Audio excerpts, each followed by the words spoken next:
баъди чандин соли интизорӣ махсусан наврасони шаҳри калчугинаи вилояти Владимир соҳиби толори варзишии замонавӣ шуданд.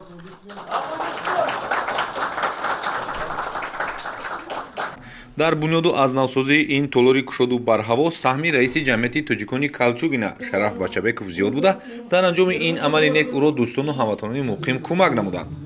дар маросими кушодашавии ин нишоот муовини раиси шаҳри Калчугина, намояндагони расмии марбут ба соҳаи кӯдакон, варзиш, маориф, раиси ҷамъияти тоҷикони вилояти Владимир, наврасони варзишгар ва волидайни онҳо иштирок карда ба фаъолият оғоз намудани ин толори варзиширо ба ҳозирин табрик гуфтанд. меҳмонон ҳамчунин зимни суханронии худ анҷоми ин амали некро саривақтӣ номида, иқдоми Шараф Бачабеков ва дастгирии дигар ҳамватанони бурунмарзиро барои машғулияти доимӣ ва ҳифзи саломатии наврасону ҷавонон хидмати арзанда номиданд.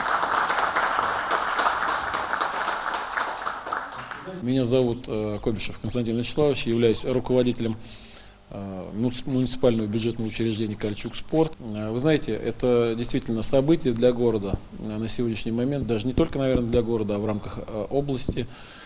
Открытие спортивного зала борьбы олимпийской, греко-римской борьбы. Именно поэтому это знаковое событие в рамках области, и мы гордимся тем, что у нас получился такой проект спортивный. Да? Мы долго думали, как это будет выглядеть и каким образом осуществить свои мечты и реализовать их.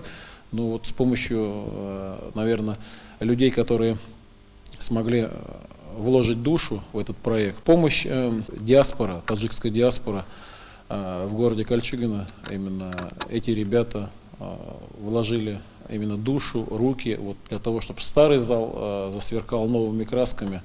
И было приятно приходить сюда, потому что все, что, наверное, делается, все делается для детей. Дар Владимирского дар ноҳияи Калчугина зиндагӣ карда истаем.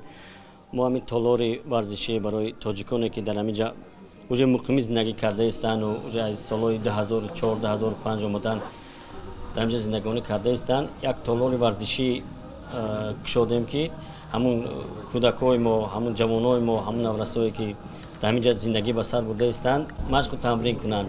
мураббии бо таҷрибаи тоҷик Рустам Баротов, ки чанде қабл бо даъвати дӯстонаш ба вилояти Владимир омада буд, дар ин толор минбаъд ба ҳайси сармураббӣ фаъолият мекунад. ӯ мегӯяд то имрӯз зиёда аз 45 наврас барои машқу тамрини ҳаррӯза ба қайд гирифта шуданд. дар ин толори варзишӣ ки дорои утоқҳои алоҳида низ ҳаст, дар як вақт имконияти машқу тамрини 100 нафар наврас мавҷуд мебошад. тамоми таҷҳизоти лозима дар толорҳои алоҳида васл шудаанд. қариб 8 моҳ даводави ҳамин толори варзишӣ будем. раҳмат ба диаспори тоҷико ки инҷа ҳама ҷамъ шудан, дастгирӣ карданд. раҳмат раиси федератсияи гӯштинги юнони қадим Магомедов Надир Магомедов, хеле гилеми гӯштингирӣ ба мо, гилеми олимпӣ ба мо туҳфа кард. толори варзишӣ асосан барои хонандагони муассисаҳои таълимӣ пешбинӣ шуда барои ҳавасмандии наврасон як қатори имтиёзҳо муқаррар гардидааст. 2 моҳи аввал ҳар нафар хоҳишманд метавонад аз хизматрасонии ройгон истифода барад. тоҷикони муқими вилояти Владимири Федератсияи Россия солҳои охир ба соҳаи варзиш таваҷҷӯҳи беандоза зоҳир намуда, вобаста ба имконияту дастгирии ҳамдигар барои наврасону ҷавонон шароити мусоид фароҳам меоваранд. онҳо боварӣ доранд ки ин иқдоми неки пеш гирифтаашон ҳам барои солимии ҷомеа равона шуда аз манфиат холӣ нахоҳад буд.